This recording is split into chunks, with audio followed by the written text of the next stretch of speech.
তিস্তা নিয়ে হতাশ ঢাকার তাগিদে আবারও আশ্বস্ত করেছে নয়াদিল্লি। ভারত সফর শেষে পররাষ্ট্র সচিব কিছু সংখ্যক রোহিঙ্গা নেবে মিয়ানমার, জানালেন পররাষ্ট্রমন্ত্রী। গণতন্ত্রের স্বার্থে দেশে শক্তিশালী বিরোধী দল প্রয়োজন, কিন্তু নেতৃত্বের সংকটে আস্থা অর্জনে ব্যর্থ তারা, মুজিব বর্ষের ওয়েবসাইট উদ্বোধন করে প্রধানমন্ত্রী। আগামীকালের মধ্যে ৬৪ জেলায় পৌঁছাবে করোনার ভ্যাকসিন, চলছে স্বাস্থ্যকর্মীদের প্রশিক্ষণ, বৃহস্পতিবার থেকে নিবন্ধন। সারা দেশে শীতের দাপট, কুড়িগ্রামে সর্বনিম্ন তাপমাত্রা ৫.৫ এবং রংপুর কুড়িগ্রাম মহাসড়কের ৫.৫ কিলোমিটার রাস্তা তৈরির পর তুলে ফেলা হচ্ছে কার্পেটিং এর পাথর। অনিয়মের অভিযোগ, নকশা পরিবর্তনের কারণে সংস্কারের দাবি ঠিকাদারের।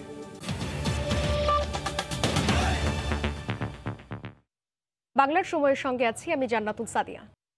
তিস্তা নদীর পানি বন্টন ইস্যুতে ঢাকার তাগিদে আবারও আশ্বস্ত করল নয়াদিল্লি। ভারত সফর শেষে ফিরে পররাষ্ট্র সচিব মাসুদ বিন মোমেন এ তথ্য জানান। ২৬শে মার্চ বঙ্গবন্ধুর জন্মশতবার্ষিকীর অনুষ্ঠানে যোগদান শেষে ২৭ মার্চ ভারতের প্রধানমন্ত্রী নরেন্দ্র মোদীর সঙ্গে দ্বিপাক্ষিক বৈঠক হতে পারে প্রধানমন্ত্রী শেখ হাসিনার। এদিকে রোহিঙ্গাদের আশ্রয় দেয়ায় বাংলাদেশের প্রশংসা করে জাতিসংঘ মহাসচিব জানিয়েছেন, রাখাইনে অনুকূল পরিবেশ তৈরিতে মিয়ানমারের সঙ্গে নতুন করে কাজ করবে জাতিসংঘ। প্রথম দফায় কিছু সংখ্যক রোহিঙ্গাকে ফেরত নিতে মিয়ানমার সম্মত হয়েছে বলে জানিয়েছেন পররাষ্ট্রমন্ত্রী। বাংলাদেশ ভারত সম্পর্কে বরাবরই কাটা হয়ে বিঁধে থাকে তিস্তা ইস্যু। দুদেশের যে কোনো কূটনৈতিক লেনদেনে তাই বড় হয়ে দাঁড়ায় দীর্ঘদিনের অমীমাংসিত এই সংকটের সমাধানের পথে অগ্রগতির বিষয়টি। ভারতের নয়াদিল্লিতে অনুষ্ঠিত পররাষ্ট্র সচিব পর্যায়ের বৈঠক শেষে রোববার পররাষ্ট্র মন্ত্রণালয়ের সচিব মাসুদ বিন মোমেন সাংবাদিকদের মুখোমুখি হলে উঠে আসে সেই প্রশ্ন। আমরাও আমাদের যে পয়েন্টটা কিন্তু যথেষ্ট শক্ত করে বলেছি এবং আমাদের সাথে যেহেতু টক্সগুলো চলছে যে এবং ওয়াটার সেক্রেটারি যখন মিট করবে, সুতরাং আমরা এটাকে আমাদের প্রায়োরিটির মধ্যেই রেখেছি। সচিব জানান, ২৬ মার্চ বঙ্গবন্ধুর জন্মশতবার্ষিকীর অনুষ্ঠানে যোগ দিতে বাংলাদেশে আসতে পারেন ভারতের প্রধানমন্ত্রী নরেন্দ্র মোদী। প্রধানমন্ত্রী মহোদয়ের যে বাংলাদেশ সফরের যে শিডিউলটা আছে, অর্থাৎ ২৬শে মার্চ আমাদের যে স্বাধীনতার ৫০তম বার্ষিকী বা স্বাধীনতার সুবর্ণ জয়ন্তীতে ওনার যে আসার কথা আছে। তিনি আরও জানান, রোহিঙ্গা ইস্যুতে চীনের মধ্যস্থতার পাশাপাশি প্রত্যাবাসনে ভারতের সহযোগিতা চেয়েছে বাংলাদেশ। এদিকে ইংরেজি নববর্ষের শুভেচ্ছা জানিয়ে দেওয়া চিঠির জবাবে বাংলাদেশের প্রশংসা করেছেন জাতিসংঘ মহাসচিব অ্যান্তনিও গুতেরেস। রাজধানীতে এক অনুষ্ঠানে পররাষ্ট্রমন্ত্রী ডক্টর AK আব্দুল মোমেন গণমাধ্যম কর্মীদের প্রশ্নের জবাবে বলেন, রোহিঙ্গা সংকট নিরসনে বাংলাদেশের পাশে থাকবে বিশ্বের সর্বোচ্চ অভিভাবক এ সংস্থা। উনি বলেছেন যে হ্যাঁ, ওনারা রাখাইনে আরও ওনাদের এক তৎপরতা বাড়াবেন। মিয়ানমার প্রথম দফায় কিছু সংখ্যক রোহিঙ্গাদের ফেরত নেবার ব্যাপারে একমত হয়েছে বলেও জানান মন্ত্রী। ফেব্রুয়ারির প্রথম উইকে আমাদের ডিজি লেভেলে আরেকটি আলোচনা হবে তখন, এবং তারা কজন নেবে তারাও একটা বলেছে, লিস্ট তারা বলেছে। দীর্ঘ সময় ধরে মিয়ানমার বাংলাদেশ কূটনৈতিক আলোচনা চললেও এখনো কোনো রোহিঙ্গাকে ফেরত নেয়নি দেশটির সরকার। শাতিলা শারমিন, সময় সংবাদ, ঢাকা। ভাষাঞ্চলে স্থানান্তর করা রোহিঙ্গাদের অলস বসিয়ে না রেখে কর্মক্ষম করে তোলার সিদ্ধান্ত নিয়েছে সরকার। গার্মেন্টস সহ নানা খাতে ব্যবহার করে আয়ের উপযোগী করে তুলতে চায় তাদের। তাই ভাষাঞ্চলে শুরু হয়েছে রোহিঙ্গা নারীদের সেলাই এবং পুরুষদের কৃষিভিত্তিক প্রশিক্ষণ কর্মসূচি। সাখাওয়াত টিপুর ক্যামেরায় বিস্তারিত জানাচ্ছেন কবল দে। সেলাই মেশিনে কিছু একটা সেলাই করার চেষ্টা করছেন কয়েকজন রোহিঙ্গা নারী, আবার তাদের সামনে দাঁড়িয়ে কাপড় সেলাইয়ের নানা কৌশল শিখিয়ে দিচ্ছেন বাঙালি প্রশিক্ষকরা। রোহিঙ্গা আশ্রয় শিবিরগুলোর জন্য একেবারে অপরিচিত দৃশ্য। ভাষাঞ্চলে অবস্থানরত রোহিঙ্গাদেরকে কর্ম উপযোগী হিসেবে গড়ে তুলতে চায় বাংলাদেশ সরকার, আর তাই শুরু করেছে নানা ধরনের প্রশিক্ষণ কর্মসূচি। প্রতিদিনে অন্তত ২৫০ রোহিঙ্গাকে দেওয়া হচ্ছে কৃষিভিত্তিক প্রশিক্ষণের পাশাপাশি সেলাই প্রশিক্ষণ। প্রতিদিন সকাল থেকে দুপুর পর্যন্ত সেলাই প্রশিক্ষণ নিচ্ছেন অন্তত ২৫০ রোহিঙ্গা নারী।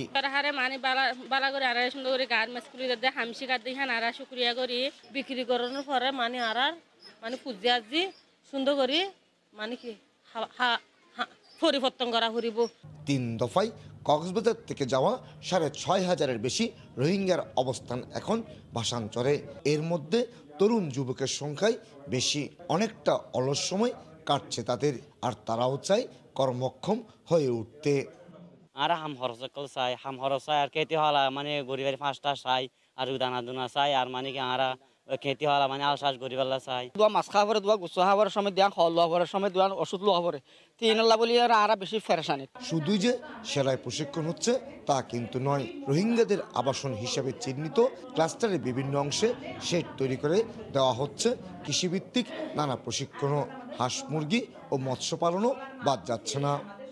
বাছাই করে সংশ্লিষ্ট সেক্টরে যাবে, কেউ মৎস্যতে যাবে, কেউ কৃষিতে যাবে, কেউ সেলাই কাজে যাবে। তো এই প্রকল্প এই কাজটা শুরু করেছে গত 1 সপ্তাহ যাবৎ।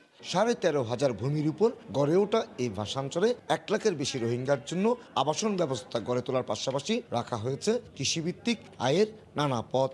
ইতিমধ্যে চালু হয়েছে রোহিঙ্গা শিশুদের শিক্ষার জন্য স্কুল। কমল দে, সময় সংবাদ, ভাষাঞ্চল, নোয়াখালী। গণতন্ত্রের স্বার্থে শক্তিশালী বিরোধী দল প্রয়োজন উল্লেখ করে প্রধানমন্ত্রী শেখ হাসিনা বলেছেন, দেশের বিরোধী দলগুলো নেতৃত্ব সংকটে মানুষের আস্থা বিশ্বাস অর্জন করতে পারেনি। সকালে জাতীয় সংসদে মুজিব বর্ষের কার্যক্রম এবং মুজিব বর্ষ ওয়েবসাইট উদ্বোধন করে কথা বলেন তিনি। এই ওয়েবসাইট পূর্ব পাকিস্তান আমল থেকে শুরু করে মৃত্যু অবধি জাতির জনকের বিভিন্ন ভাষণের দৃশ্যপট ও অডিও সংকলন সন্নিবেশ করা হয়েছে। রাষ্ট্রীয় নানা আয়োজনে উদযাপিত হচ্ছে জাতির পিতার জন্মশতবার্ষিকী। করোনায় সেই উদযাপনে কিছুটা ভাটা পড়লেও থেমে নেই কার্যক্রম। রোববার সকালে জাতীয় সংসদের শপথ কক্ষে একাদশ জাতীয় সংসদ কর্তৃক গৃহীত মুজিব বর্ষের কার্যক্রম এবং মুজিব বর্ষ ওয়েবসাইট 2020-21-এর কার্যক্রম উদ্বোধন করেন সংসদ নেতা ও প্রধানমন্ত্রী শেখ হাসিনা।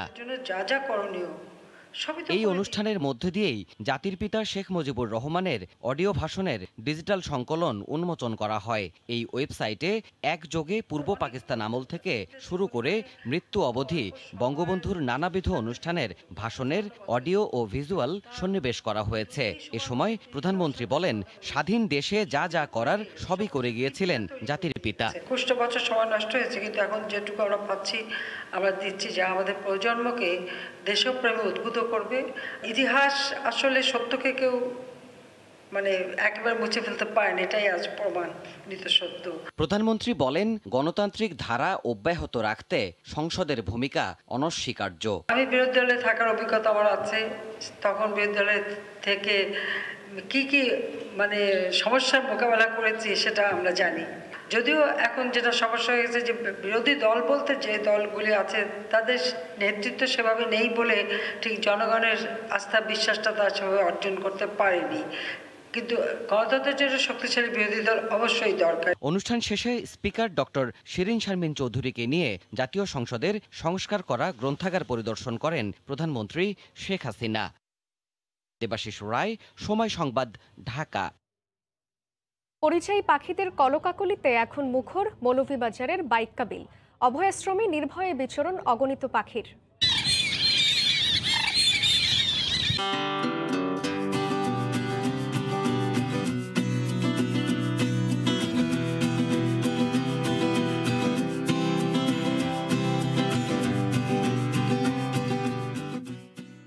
সে খবর জানতে চোখ রাখুন সংবাদের শেষাংশে।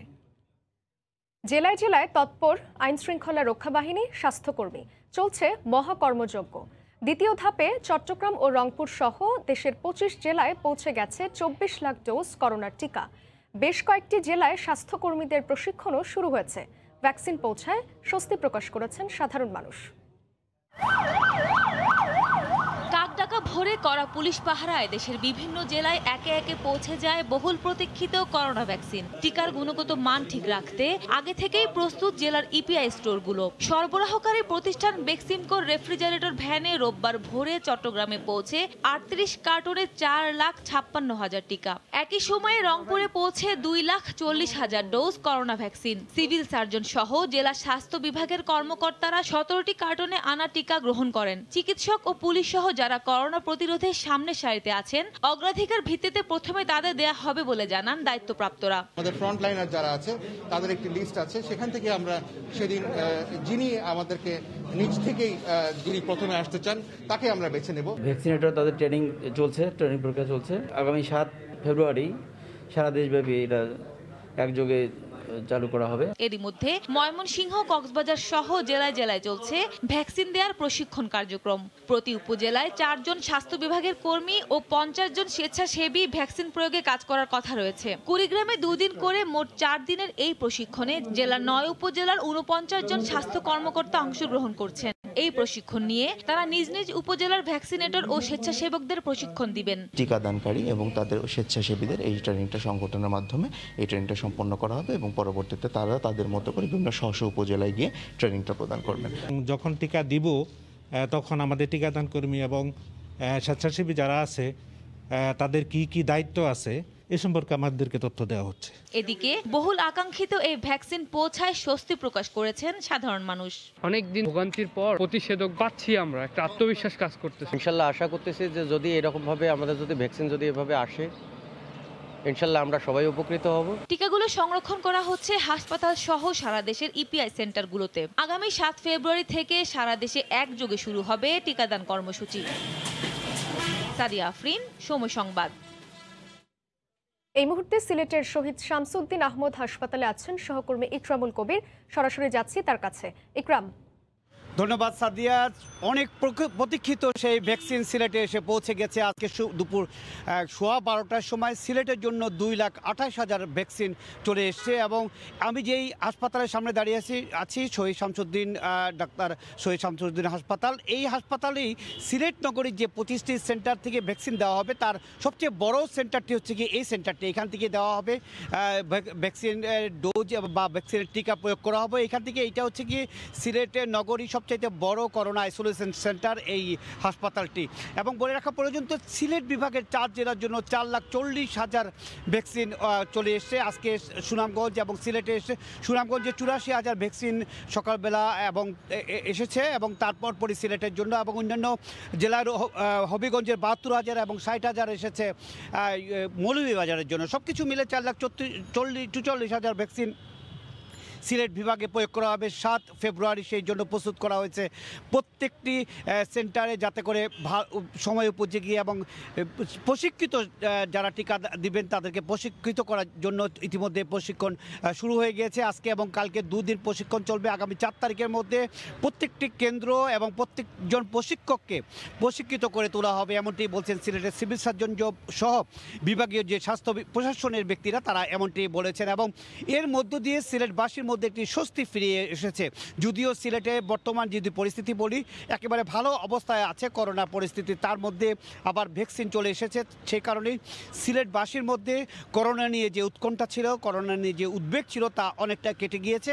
এখন স্বস্তির দিন গুনছে। আগামী 7 ফেব্রুয়ারি যে টিকা দেওয়া হবে টিকার জন্য তালিকা ইতিমধ্যে করা হয়েছে। যে 12টি ক্যাটাগরিতে বিভিন্ন ক্যাটাগরি নির্ধারণ করা হয়েছে। স্বাস্থ্য বিভাগের বিভিন্ন কর্মীরা, চিকিৎসক সহ নার্স সহ বিভিন্ন কর্মীদেরকে দেওয়া হবে প্রথম অবস্থায়। তারপরে বীর মুক্তিযোদ্ধা, বীরঙ্গনা, গণমাধ্যমের কর্মী, আইনশৃঙ্খলা বাহিনীর সদস্য সহ এই ধরনের 12টি ক্যাটাগরিতে প্রথম ধাপে টিকা দেওয়া হবে। দ্বিতীয় ধাপে দেওয়া হবে অন্যান্য আরও ক্যাটাগরি নির্ধারণ করা হবে। এইভাবে 3টি ধাপে বারবার টিকা দেওয়া হবে। তবে নির্ধারণ করা যে সিলেটে 10 লাখ টিকা আসবে এবং দ্বিতীয় দফায় এসে 10 লাখ টিকা পূরণ করা হবে। সব কিছু মিলে আগামী 7 ফেব্রুয়ারি অধীর আগ্রহের দিন। অধিক সেই যেই 7 ফেব্রুয়ারিতে টিকা দেওয়া হবে সেই দিনের জন্য সমস্ত প্রস্তুত রয়েছে সিলেটের স্বাস্থ্য বিভাগ, এমনটাই বলেছেন স্বাস্থ্য বিভাগের সংশ্লিষ্ট কর্মকর্তারা। সাদিয়া, এ ছিল যে সিলেটে যে ভ্যাকসিন এসছে সেই ভ্যাকসিনের সর্বশেষ খবর। ভ্যাকসিন কার্যক্রমের বিষয়ে জানাচ্ছিলেন সহকর্মী ইকরামুল কবির। এদিকে আগামীকালের মধ্যে দেশের 64 জেলায় করোনার টিকা পৌঁছে দেওয়া হবে বলে জানিয়েছে স্বাস্থ্য অধিদপ্তর। এছাড়া ফেব্রুয়ারির 4 তারিখের মধ্যে গুগল প্লে স্টোরে সুরক্ষা অ্যাপস পাওয়া যাবে বলেও জানানো হয়। দুপুরে এক অনুষ্ঠান শেষে সাংবাদিকদের এ তথ্য জানান স্বাস্থ্য অধিদপ্তরের মহাপরিচালক। 7 ফেব্রুয়ারি শুরু হবে গণহারে করোনার টিকা প্রয়োগ। এরই মধ্যে 15,000-এর বেশি টিকা প্রত্যাশী নিবন্ধন করেছেন সুরক্ষা ওয়েবসাইটে। চলছে জেলায় জেলায় বিতরণ কার্যক্রম। অধিদপ্তরের দেয়া তথ্য মতে দেশ জুড়ে এই কার্যক্রমে থাকবে প্রায় 7,500 টিম, প্রতিটি দলে থাকবে 6 জনের সদস্য। রোববার স্বাস্থ্য অধিদপ্তরের মহাপরিচালক সাংবাদিকদের জানান, সোমবারের মধ্যেই সব জেলায় পৌঁছে যাবে করোনার টিকা। আজকালকের মধ্যে তারা সব জায়গায় পৌঁছে দিতে পারবে, ঠিক আছে, আর দেরি হবে না। আমাদের বুথগুলো তৈরি আছে, আর আমাদের ট্রেনিংটা আজকে শেষ হয়ে যাওয়ার কথা, আমাদের মানে উপজেলা এবং জেলা পর্যায়ে সমস্ত ট্রেনিংগুলো। তবে ওয়েবসাইটের মাধ্যমে এখনো চলছে নিবন্ধন। মহাপরিচালক জানান, অ্যাপ পেতে আরো কয়েকদিন সময় লাগবে। 4 তারিখের মধ্যে তাদের এটা নাকি মোবাইলে পাওয়া যাবে, গুগল প্লে স্টোরে থাকবে, এই সমস্ত আমাকে জানিয়েছেন। এটা তো আর আমি বানাই নাই, এখন আইসিটি মন্ত্রণালয় বানিয়েছে, তারা আমাদেরকে জানিয়েছে এটা। অধিদপ্তরের মহাপরিচালক জানান, প্রতিটি কেন্দ্রে 100 জনের নিবন্ধন সম্পন্ন হলেই নিবন্ধিতদের টিকা দেওয়ার তারিখ জানানো হবে। রাশেদ লিমন, সময় সংবাদ, ঢাকা। রংপুর কুড়িগ্রাম মহাসড়কের 5.5 কিলোমিটার রাস্তা তৈরির পর আবার কার্পেটিংয়ের পাথর তুলে ফেলা হচ্ছে। বড় কোনো অনিয়মের কারণেই এমনটি হচ্ছে বলে এলাকাবাসী অভিযোগ করলেও ঠিকাদারি প্রতিষ্ঠান ও প্রকল্প বাস্তবায়নকারী সংস্থা সড়ক ও জনপথ বিভাগ বলছে এক এক কথা। 4-5 বছর ধরে ভাঙা রাস্তার দুর্ভোগ পোহানোর পর সম্প্রতি রংপুর নগরীর পার্কের মোড় থেকে কুড়িগ্রাম অভিমুখে প্রায় 22 কিলোমিটার রাস্তার কাজ শুরু হয়েছে। 3 ভাগে বিভক্ত পার্কের মোড় থেকে কলাবাগান পর্যন্ত 5.6 কিলোমিটার কাজটি মাস দুয়েক ধরে প্রায় শেষ করে আনে মোজাহার এন্টারপ্রাইজ লিমিটেড নামের একটি ঠিকাদারি প্রতিষ্ঠান। কিন্তু হঠাৎ করে নতুন রাস্তাগুলো তুলে ফেলতে দেখে অবাক এলাকাবাসী। পাথর কম, মাটি বেশি ফেলেছিল, ফেলে ডলাডলি করে সমান করে দিল, দেওয়ার পর হচ্ছে না, আবার ফির পরে পানি মারে, আবার ফির ফুললো, এভাবে 3 বার ঘুরছে। মাসের কাজ 2-1 বছর সময় লাগে, তা আমাদের জনগণের ক্ষতি, গাড়ি ঘোড়ার ক্ষতি, রোডের ক্ষতি। প্রকল্পের শ্রমিকরা বলছেন, বালু পাথর ব্যবহার ঠিক না হওয়ায় এসব তুলে ফেলা হচ্ছে। একটু ঠিকনেসের সমস্যা হয়েছে, মানে হাইটের ঠিকনেসের সমস্যা হয়েছে, এই কারণে আবার এইখানে যে পাথরটা লাগবে এটা হচ্ছে সরকারি ল্যাবে বলেছে যে এই পাথরটা চলবে না, আপনার একটু বড় পাথর দিতে হবে, এই জন্য বড় পাথর দিয়ে এখন আবার কাজ সমাপ্ত করতেছে। আর ঠিকাদারি প্রতিষ্ঠানের প্রকল্প ব্যবস্থাপক বলছেন, কর্তৃপক্ষের ভুল সিদ্ধান্তে ডিজাইন পরিবর্তন হওয়ায় তৈরি করা রাস্তার বেড তুলে নতুন করে হচ্ছে। আগে যে ডিজাইন ছিল সেই ডিজাইনটা পরিবর্তন করে আবার নতুন করে রোডস এন্ড হাইওয়ে ডিজাইন দিছে, সেই কারণে আমরা আবার নতুন করে মাল ফেলতেছি। নির্মাণের ত্রুটির কথা স্বীকার করলেও অনিয়ম দুর্নীতি হয়নি, বরং নিয়মমাফিক কাজ হচ্ছে বলে দাবি এই প্রকৌশলীর। আগে যে প্রপোর্শন ছিল ঠিকাদার সেই প্রপোর্শন অনুযায়ী কাজ করেছে, কিছু ভুল ত্রুটি ছিল, সেই অনুযায়ী আমরা এখন ফাইনাল করেছি। 5.6 কিলোমিটার রাস্তা নির্মাণের প্রকল্পটি 13 কোটি 35 লাখ টাকার। সময় সংবাদ, রংপুর। বাইক্কাবিলে প্রতি বছরের মতো এবারও বসেছে পাখির মেলা। মৌলভীবাজারের এই হাইল হাওরে ভিনদেশি বিভিন্ন প্রজাতির হাঁস ছাড়াও দুর্লভ গ্লোসি আইবিশ ও পাইড হেরিয়ারের উপস্থিতি দেখা গেছে। সরকার ঘোষিত অভয়াশ্রম এখন অন্যরকম সাজে সজ্জিত। পাখির জন্য আরও স্বাচ্ছন্দ্য নিশ্চিত ও পরিবেশ সুরক্ষিত রাখার উদ্যোগের কথা জানায় জেলা প্রশাসন। শাহ অলিদুর রহমানের পাঠানো তথ্য ও ছবি নিয়ে রিপোর্ট। মৌলভীবাজারের হাইল হাওর বাইক্কাবিল পরিযায়ী পাখির কলকাকলিতে মুখর হয়ে উঠেছে। অভয়াশ্রমে নির্ভয়ে বিচরণ অগণিত পাখির। তালিম দেখে পর্যটক আর গবেষকের চোখ আনন্দে চকচক করে ওঠারই কথা, কেননা বিলুপ্তপ্রায় এই প্রজাতিটি আবার বাড়তে শুরু করেছে সংখ্যায়। ঘন কুয়াশার আবরণ ভেদ করে গভীর দৃষ্টিতে তাকালে দেখা যাবে ডুবসাঁতার আর জলকেলিতে মত্ত পানকৌড়ি, জলমোরগ, জলপিপি সহ হরেক রকম মৎস্যভোজী তৃণভোজী পাখি। দেখে মনে হয় ডানায় রোদের কিরণ মেখে পরিযায়ীদের পাহারা দিচ্ছে চিল। আসলে ভুবন চিলেরও ইচ্ছে জাগে জলের মাছ কিংবা কায়দামতো আকৃতির একটি দুটি পাখি শিকারে। সব মিলিয়ে শীতের বাইক্কাবিল এবার বেশ জমজমাট। এবার দেখা যাচ্ছে যে যত বসো যা তত বেশি নতুন নতুন পাখিগুলো আসে। পাখি হলে একমাত্র বসার স্থান যেন সুবিধা হয়, এখানেই পাখি আসে বসে। সংশ্লিষ্টরা জানান, এবছর বৃষ্টি বন্যায় পানি ভরপুর বিলে মাছ, লতা, গুল্ম সহ জলজ উদ্ভিদের সমারোহ। এমনি খুবই এনজয় করেছি, ভালো লেগেছে। মৌলভীবাজারে একটা সুন্দর জায়গা আছে, সবাই আসুক বেড়াক। পর্যটন নিষিদ্ধ না করলেও পাখি বিশেষজ্ঞরা চান বহিরাগতদের উপস্থিতি কমিয়ে আনতে ও ব্যবস্থাপনার আরো পরিবর্তন। এখানে যেহেতু মাছ শিকার করা হয়, তো মাছ শিকার করতে গিয়ে ওরা হয়তো অনেক সময় ওরা ভয় পায় আর কি। এখানে যে ইকো ট্যুরিজমের জন্য যে পরিমাণ মানুষ আসে, এই ডিস্টার্বেন্সটা যদি আরেকটু কমানো যায়, আমার মনে হয় বাইকা বিলের অবস্থা আরেকটু ভালো করা যাবে। আমাদের প্রয়াস চালিয়ে যাচ্ছি এবং বিভিন্ন ধরনের অভিযান চলছে যাতে এটা কোনো ধরনের নষ্ট না হয়। শতাধিক বিলুপ্ত প্রজাতির মাছের বংশ রক্ষার জন্য 2003 সালে ভূমি মন্ত্রণালয় থেকে হাইল হাওরের 3টি বিলের সমন্বয়ে 170 হেক্টর আয়তনের জলাভূমিকে একটি স্থায়ী অভয়াশ্রম হিসেবে ঘোষণা করা হয়। সময় সংবাদ, মৌলভীবাজার। আগামীকালের মধ্যে 64 জেলায় পৌঁছাবে ভ্যাকসিন, চলছে স্বাস্থ্যকর্মীদের প্রশিক্ষণ, বৃহস্পতিবার থেকে নিবন্ধন।